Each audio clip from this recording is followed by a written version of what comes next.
On this week's episode of the Jesse T Show, back in Adam, the great Shiv Jariwala.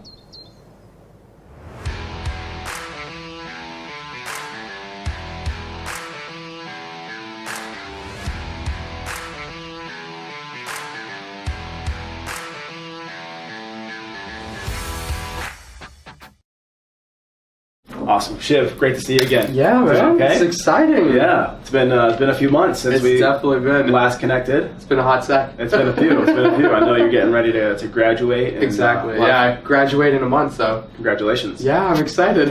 So, lots of doors opening up for the future. Hopefully, yeah. Yep. Going through recruiting right now. Right now, we'll see how I end up, but it's exciting though. It's a great time to be going into the workforce. I mean, a lot of entrepreneurship, the landscape is definitely changing right now. Yes, it's for the better. Exactly. Yeah. So it's definitely an exciting time to get out in the world. So with everything going on, all these things that you have to finish up before graduating, I know that you have a huge role in an organization that you're a part of, Junior Enterprise. Correct.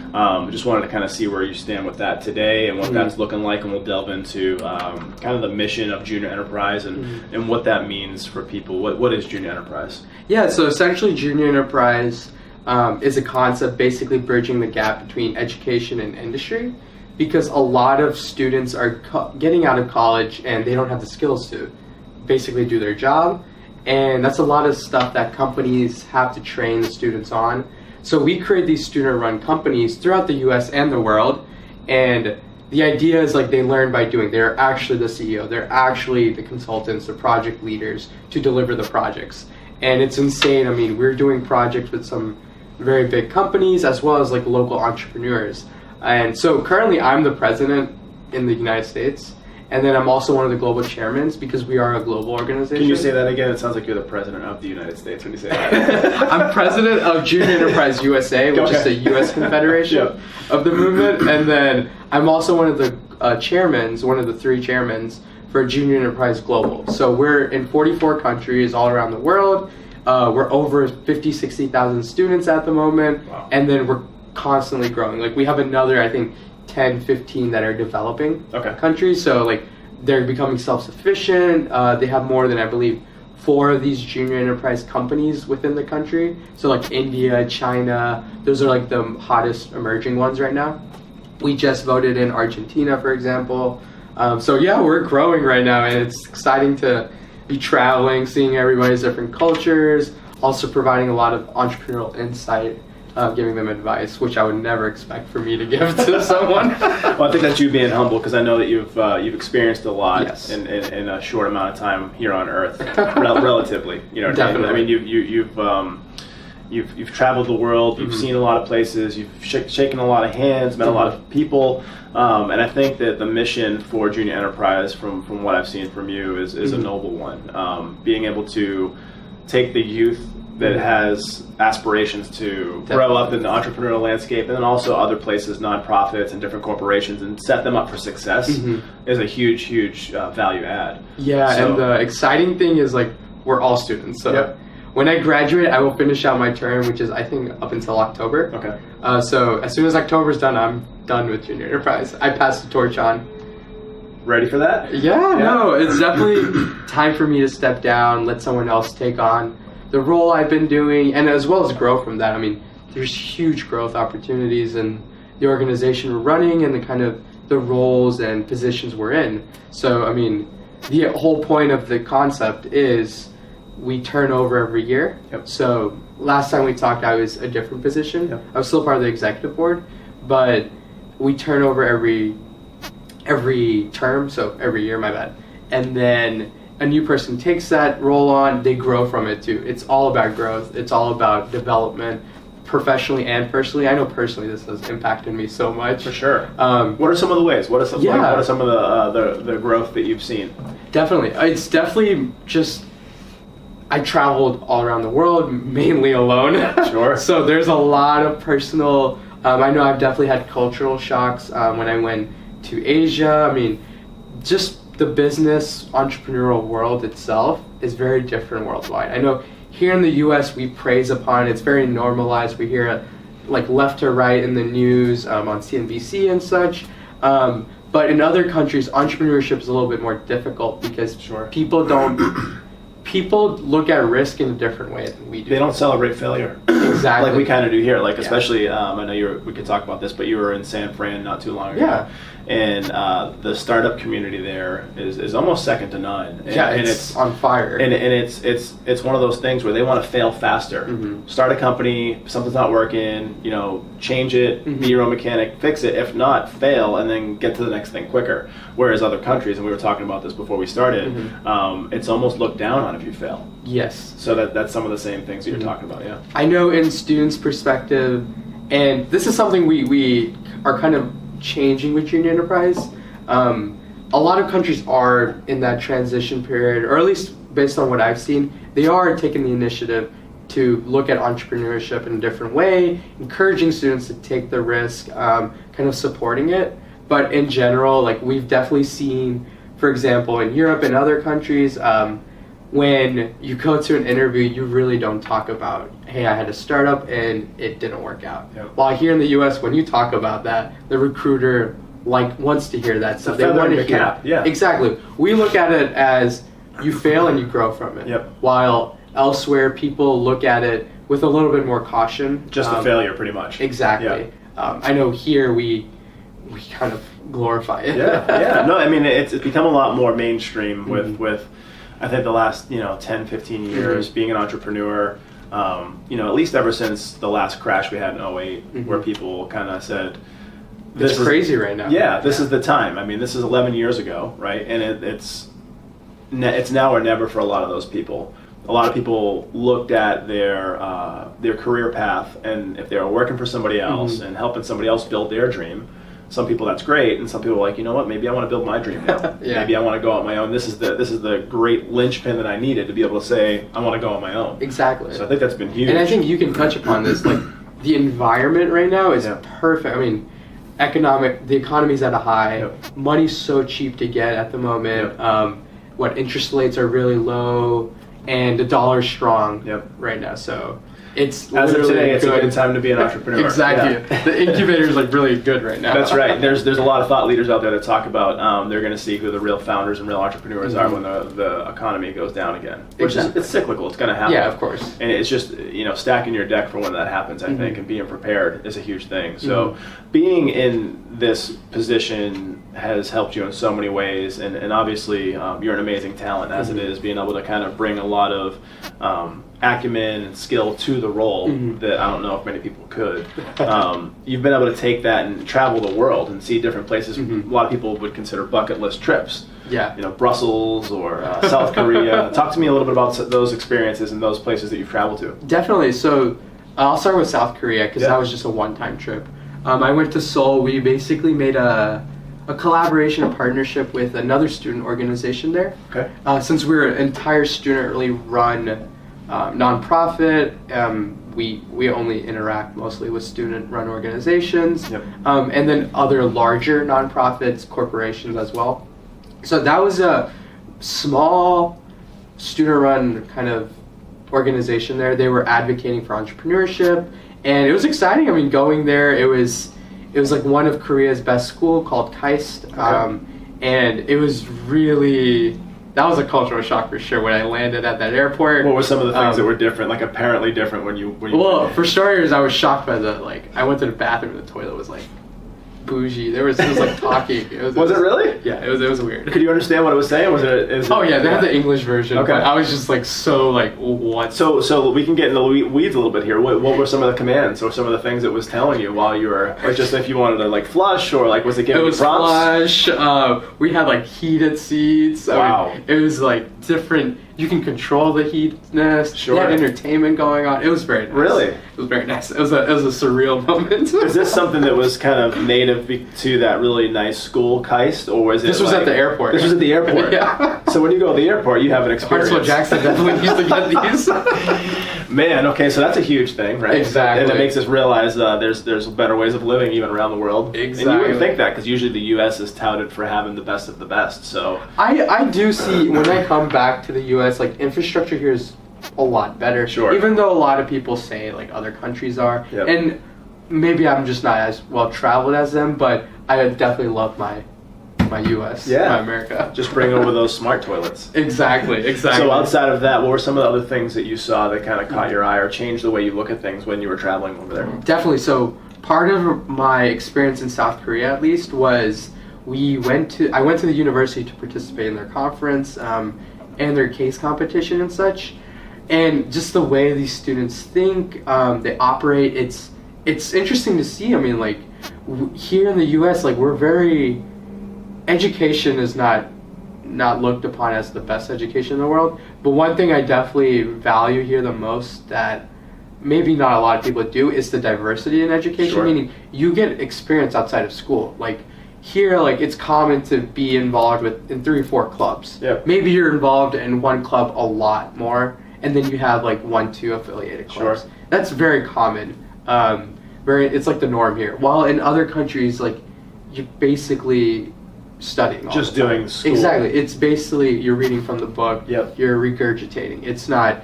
You're thinking differently about Getting those material. real world connections built too. Exactly. Yeah. So I definitely see that a lot, and I saw that in South Korea.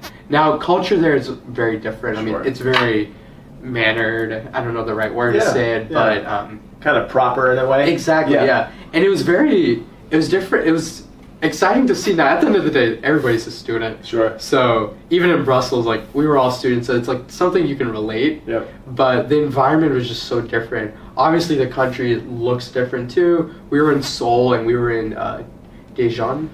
I think that's how you properly Is that pronounce the one it. near Brussels? Daejeon is in South Korea. South Yeah. Korea, okay. It was just an interesting trip. Like, for starters, like, I had to take a car from the airport to the school, Was it a Tesla? like, no, it wasn't a Tesla. I wish. It was like I think it was a 2-hour trip. It was like no one was speaking English. I was like, I had to find my way through that. Right. Thank God for Google Translate. So is that what you did? You opened up Google Translate and tried to yeah, because you can download it now. Okay. Like, you can just download the language. Yep. So I downloaded South Korean. I was just speaking. Awesome. That worked out. Very clever. And my roommates are South Korean. So like I knew a little. Okay. So I got by. With the junior enterprise, Yeah. what are some of the disciplines or the professions that you're seeing a lot of these students come out? Like, are you seeing tech? Are you seeing sciences? Like, what are some of these in business? I mean, what are some of the different positions people roll out from the junior enterprise in their career path? Yeah. So I can give you 2, U.S. and worldwide. Yeah. In the U.S., we're fairly. So junior enterprise is open to anybody. Yep. The only criteria is you're a college student. Okay, current college student. College student, Yep. yeah. We don't do high school Okay. or high school, elementary, or middle school. We have joint ventures where we do work with Sure. organizations that aim for those those student groups, but we only focus on undergrad and grad schools. Awesome. Okay. So all the disciplines are very diverse. I mean, we have medical students, we have law students, engineer and business are most popular. Okay. Those are kind of STEM. I would say definitely is the highest. Any success stories as of yet where someone has left junior enterprise and gone on to it's a little tough, so I'm not trying to overshoot. We're so young. We're only 2.5 years. Yeah. So that's so that being said, like, has anyone been fast tracked within a company that they're excited about, or made connections with these huge companies that they might be able to have a career in? Have you seen any of that? Of course, yeah. So our biggest sponsor is Anheuser-Busch. Okay, nice. Which I don't know with college student setting. I love hand in hand. It's perfect. Oh yeah, it's perfect. I love them to death. And they've been super supportive. They've encouraged a lot of growth with us, and they help us out too. So they actually recruit through us. They have a whole recruiting process. Oh, that's great. Yeah. Almost like a farm system where they can come and find top talent, connect them, and see if it's a good fit for them first. Have like first right of refusal for some of the folks. Exactly. So Anheuser-Busch has definitely been on the leading front for us, and I see that company is very entrepreneurial, and they support us so much. And so shout out to them, for sure. And then we also have other companies like Falcone, a lot of consulting firms that look at us. They definitely recruit to us because they see the work we do. So that's definitely encouraging. In Europe is our most developed because this movement started in Europe. It started in France 50 years ago. Okay. And now it's in the U.S. and we're leading it. So that's just going natural. Well, something's going right too. Exactly. So we're 50 years, yeah, it's crazy because we're all students. Yep. every time I talk to someone about it, they're like, wait, you're all students and you're 50 years old? Yep. That's like incredible. So there's something there. We definitely got something going on. It's just because over the years we made sure the past knowledge has been built on. Upon people know about it, the problems that I deal with, I make sure I resolve them so the next exec board can move on, they can grow from our mistakes. Gives them a quick start. Exactly. And there's not a lot of pain assuming a role from someone prior if there was a lot of like hiccups from before. Exactly. Yeah. So I know in Europe when it comes to like recruiting, some of these companies, like when you put junior enterprise on your resume, and even here in the US, like our current partners, like they will put you on a pedestal, like it's like a different application in a sense. Like this is like, oh, these people like more highly touted. They're highly talented. They have their skills together. They're just an overall better candidate. Nice. So that's a huge advantage we're having when it comes for the value for the students. Because at the end of the day, we only do this for the growth of the students. Sure. So not only do they have exposure to that, in the US we have over 32 nonprofits we work with. So they do get like a diverse sense of not only just business and entrepreneurship, but conscious business, social entrepreneurship. That's a huge field that's emerging. I know I talked about this in class and such, and we learn about it all the time now, but it's kind of like this new fourth sector that's coming up. I mean, you have your public companies, private companies, you have nonprofits, but now you're having companies that are not only for profit, but for benefit. So you have organizations like Conscious Capitalism, EO, like these companies and organizations fostering social entrepreneurship. So a lot of people are finding ways to make money and also do good. Right. So and that's kind of what it should be. Exactly. Having going back to kind of what's touted in mainstream, like with thought leaders, like having a why and a purpose that really matters and really can resonate with people, and having a mission-driven organization is a lot of reasons why people start companies in the first place. Solving problems, helping people. I mean, they are for profit, but they could be for cause as well. Exactly, yeah, and there's nothing wrong with that. It's like definitely, it's more sustainable than, in my opinion, than a regular nonprofit would.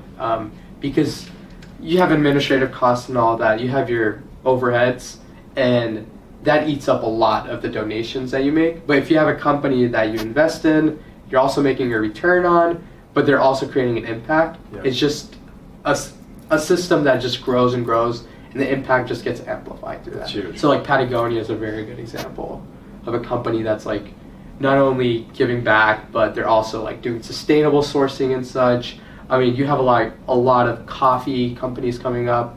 I know my professor has a coffee company. He's like helping farmers in Nicaragua, somewhere in Latin America. I think it's like Grounds for Empowerment. Okay. He does that. I mean, there's just so many companies out here. Especially in the U.S., it's so common now.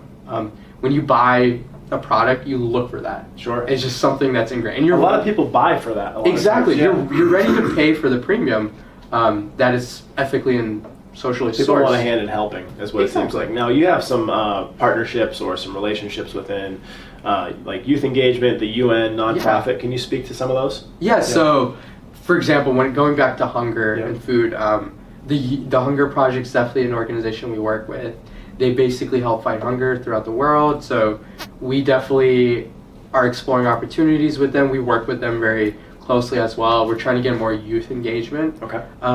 But more on the business side, since we are a business-focused organization, we're trying to bring this whole idea of these nonprofits, they're morally, socially aligned, but we're trying to bring a business aspect to them, seeing how students can put entrepreneurship in that role. Yep. But entrepreneurship in the sense that it's sustainable. At the end of the day, like, I'm sure I've said it probably multiple times, people can count, but sustainable is the word. I mean, anything you do has to be sustainable. Sure. So we definitely think a business component to these nonprofits, which we definitely bring, can do that. That's and fuel that growth.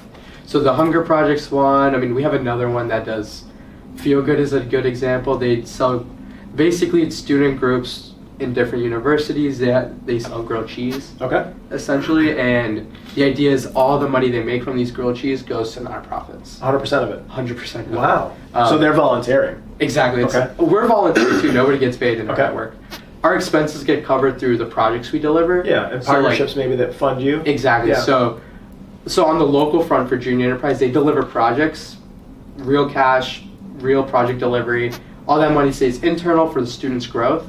And for JUSA, which is who I run, we get partnerships from companies that kind of help fuel our expenses, our growth, and more so we try to make sure we offer as much as we can. So we work with these organizations. It's a good exchange value. Exactly. There. Tell me about your other project you're working on right now called Food Founders. Yeah, so Food Founders is kind of slowing down a little, but it's basically an initiative that my friend and I started. We were roommates sophomore year, and basically we were both huge foodies. And the idea was like, hey, we know these very cool companies that are doing stuff. Let's bring them to campus. We weren't trying to do a lot of work, which ended up being a lot of work. Sure. But we had some really cool companies. I mean, we had the CEO of Honest Tea come talk to students. We had CEO of Boom Chicka Pop come. And then we had like other entrepreneurs come in. One of my co-founder, he debated John Mackey, CEO of Whole Foods, last year. So that was very, very What platform were they on when they were doing that? Were they on? It was through Emory. Okay. Like we partnered up with the Center for Ethics there. Yep. And basically they're promoting this new food program at the school, and they brought him in as a debate to like see how eating meat. The debate was is eating meat ethical, and we were arguing for meat. They were arguing for not eating meat. Okay. I don't necessarily believe in the position we took him, but it was just like John Mackey's vegetarian, and we were like, okay, let's do it. So my co-founder, he debated him, and it was good. It was very engaging. A lot of people really liked that event, so it was fun. So we partnered up with that with the Center for Ethics at Emory, and they hosted a great event. We were very happy that they included us.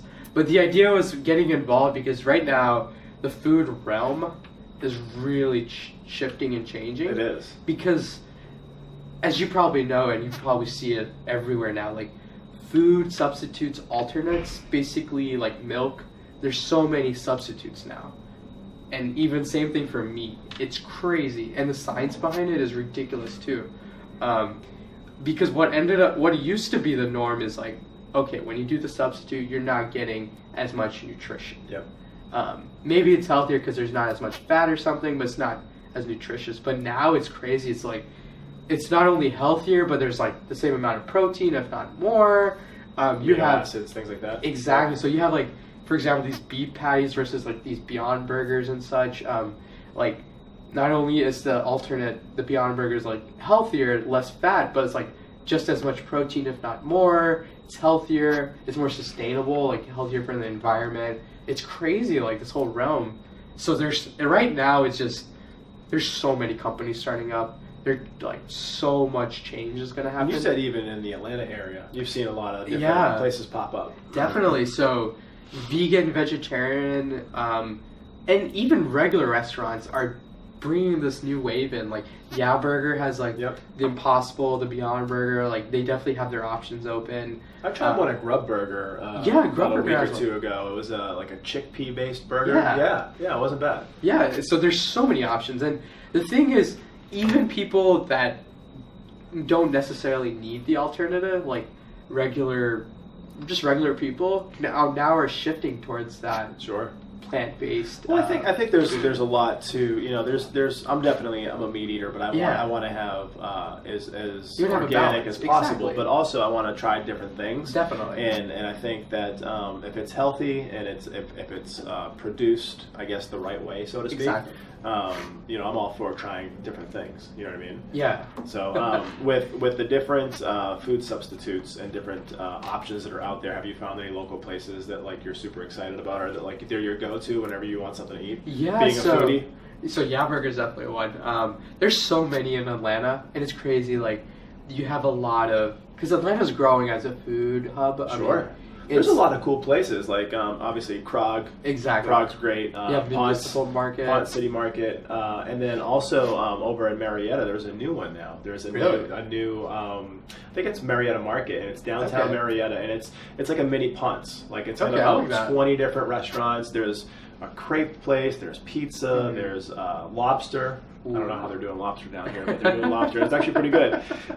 Few little bars, and it's like this cool little eclectic. It's in a square where like all the restaurants are on the outside of the square, so you can just walk and like just go to each little place. So you can go for lunch, or what me and my buddy and my wife did was we went for just kind of an evening, and we had like a little bit of food from a few different places. Kind of like tapas. Yeah, it was really cool. Yeah, that's amazing. Yeah. So yeah, like everybody experiences now. I mean, it's just like. It's changing so much. I mean, there's so many cool places in Atlanta coming in, and even around the world. I mean, Atlanta's not really considered a food mecca, but it's definitely getting there. Sure. I know like my travels through Junior Enterprise, I definitely. What are some of the best places you've seen in your travels around the world for like just the if you have dropped way too much money, right? So where have you spent most of your money? The best. It was definitely in London. London? It was this autumn, so. Early of last semester, I went to London for a conference for Junior Enterprise, and what do they do well over there? Like, what are their dishes, or what was the eclectic? Like, what was the vibe, and how was it? Oh, it was so different. I mean, it was definitely nicer. Was it? But I mean, I've had nicer restaurants here too. Yep. It was just I went to a Michelin Star in London. Nice. Which was crazy because it was right underneath my Airbnb. Oh wow! And that was convenient. It was so convenient, and it hit me like on the second day I was there. I was only there for 4 days, and then it hit me on the second day. I was like, wait, why am I underneath a Michelin Star restaurant? Yeah. I was like, damn, and because the Airbnb was fairly like it was cheap too. So I was like, damn, okay. Spend more money on food. I spent more money on food than the actual. What were some of the dishes there that were unbelievable that you would recommend? It was like, I can't even describe them. I mean, one was like, so at the time, I was like, fudge, I'm just going to eat. Yeah. I'm just going to eat meat. Yeah. So we had some sausage plate, which is wonderful. The appetizers were great. Like, I forgot the names of them. Sure. I think it was called Salt Dog or something like that. It was incredible. So, yeah. It was just so. What made this restaurant special in your mind? Was the food amazing? Was the environment like? What was it? Was. I mean, it's a Michelin star, so it's like world renowned. Yeah. So, I think the prestige kind of stuck out more for me. Sure. I mean, don't get me wrong. In London, I went to places where it was just like there were some really cool bars, some restaurants. Yeah. Went to one where it's like. It was a Harry Potter themed, so you get a wand when you check in, and like awesome. You can click on the. You can use the wand. Tap, yeah. And so it'll activate the tap when you hit it. You had like you were brewing potions, but it was just mixing different drinks, and you had dry ice and such. So it was like really cool. Nice. That was. And this is in London too. That was in London too. I forgot the name of it, but it was incredible. But yeah, food there was left to right amazing. I mean, for me, I focus more on like the street food, not necessarily the. Well, I had my phase of eating in nice restaurants, but I'm more of like, okay, let's get out, let's eat, like wander the streets, like you were saying, like get a little bit of everything. Yeah. That's what I'm starting to doing. So like, I have to travel like a little bit more before my term finishes. So are you on deck for anything travel-wise coming up in the next few weeks, few months? I'm going to Africa, to Tunisia. Nice. For our global First time there, or have you been there before? It's my first time. Okay. I'm excited. I know my parents are definitely scared. Anything that you're going to do while you're there outside of like for business, quote unquote? Are you going to do any kind of like safari, or are you going to... I wish, but my parents are like, no, you're coming right back really? home. They're still a little protective. They're very protective. They were. My brother was playing a lot of movies like Black Hawk Down and those. So like I was like, stop playing those. You know I have to go. Freaking you out. Yeah. Well, I was fine. I'm fine, but like. My mom was freaking out. My dad was like, it's fine. When are you going on the trip? When? When are you going? It's going to be end of May. So end of May? I'm excited. We're going, because we're getting... Right after you graduate? Yeah. Ooh. Literally like the day after. It's like a nice graduation present. Yes, I know, because it's all work still. We're excited for it. So, yeah, no, I'm definitely excited. I have the hotel that we're staying at. Like, they're going to let me use the kitchen, so we're going to... all get together and like cook. Really cool. So when you say all, who else is going that you know there? So the entire movement. So all the leaders of the 44 countries are getting together in Tunisia. Is there one per each country, or is there more than one per each country? So like 2 or 3? It's all the leaders. So anyone from the exec board can come. I think they capped it off at 2 people. Okay. So it's basically 1 per. Yeah. Mm-hmm. Man. Some may have 2. I'm sure you'll have some costly fun to while get you're out there. Huh? Oh yeah, definitely. It's gonna be an interesting time. Definitely, it's during Ramadan there. Okay. So that's like gonna be a cultural experience for me. For starters, I've never been to Northern Africa. Sure. So that's another experience. Yeah. And it's gonna be fun. Nice. I'm very excited for it. I'm excited for you. Take some good pics. I want to hear some stories too. 100%. When you come back. What else for the rest of your term for Junior Enterprise, and kind of finishing that out by October 2019? Yeah, so October is our conference, and basically that's the last major travel, because over the summer we basically do a lot of internal development and growth. So we've launched an e-learning platform that we're getting companies to create modules for, get these students engagement. So like, for example, our partners are creating modules, they're being onboarded to this platform. More so, we're giving students like these learning materials, but not in the sense of like a book. Sure. It's more like actual experience, videos, best practices shared amongst these students. Sharing experiences. Exactly. And my worries was, I had the exact opposite reaction where it's like, oh, this is basically going to be like another class. It's like an online class, and students aren't going to find it engaging. We had an opposite reaction. I mean, our students want more of these modules. They were eating it up. Exactly. So we're getting a lot of companies on board, and a lot of companies do want to do it too. I mean, that helps us out a lot. And I know we're looking for companies to do a lot of modules, so a lot of people are reaching out, and yeah, no, it's incredible right now. So that's awesome. If you know anybody that wants it, let me know. I will. And that being said, so have you been able to utilize your time and your positions within Junior Enterprise to kind of vet out and see kind of some companies you're interested in for when you go into the real world? Or I know you're looking into like maybe the VC, venture capitalist space. Yeah, no, definitely. Can you talk a little bit about that? So, of course. Yeah. So it is time for me to step down. I definitely want like my ideology and stuff to be carried on. Sure. But I don't want to have it carried on through me, because for starters, in order to be in the movement, you have to be a student, and I'm graduating. Yep. So I will no longer qualify for that. And more so, it's definitely time for me to pass the torch on. Yep. I definitely wanted to outlive myself, like my time in the junior enterprise. So I wanted to grow without me, and I provided a lot of time, effort into blood, the sweat, and tears. Yeah. Exactly, blood, sweat, and tears. You know. Yeah. And so yeah, it's definitely grown, and I want someone else to take on that growth, let them take up the mantle and run with it. Yeah.